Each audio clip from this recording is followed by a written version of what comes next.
দর্শক শ্বাসরুদ্ধকর অভিযান চলছে।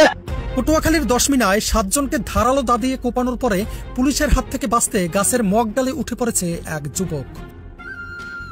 এ ঘটনায় উন্নত চিকিৎসার জন্য বরিশাল নেয়ার পথে আহতদের মধ্যে এক শিশুর মৃত্যু হয়েছে। এদিকে ঘটনার পরপরই উত্তেজিত জনতার রেশানল ও পুলিশের হাত থেকে গ্রেপ্তার এড়াতে গাছে উঠে পড়েছে অভিযুক্ত সবুজ নামে ওই যুবক।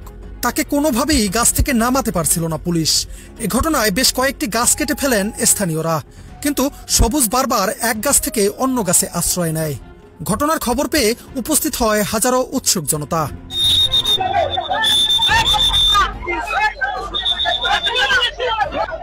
অবশেষে দীর্ঘ কয়েক ঘন্টা অভিযান চালিয়ে ফায়ার সার্ভিস ও স্থানীয়দের সমন্বয়ে গাছের মগডাল থেকে অভিযুক্ত সবুজকে উদ্ধারে সক্ষম হয় পুলিশ।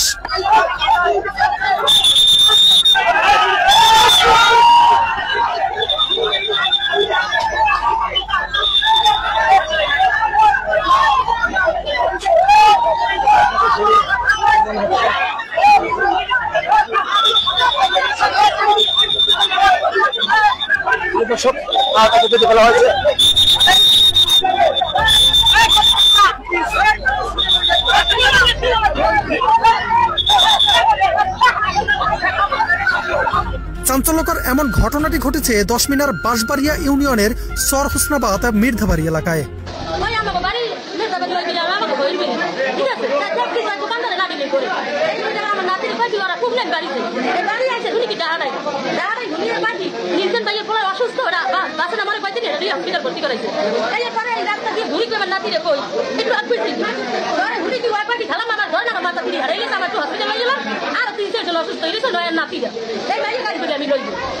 এ ঘটনায় এলাকাব্যাপী ব্যাপক চাঞ্চল্যের সৃষ্টি হয়েছে।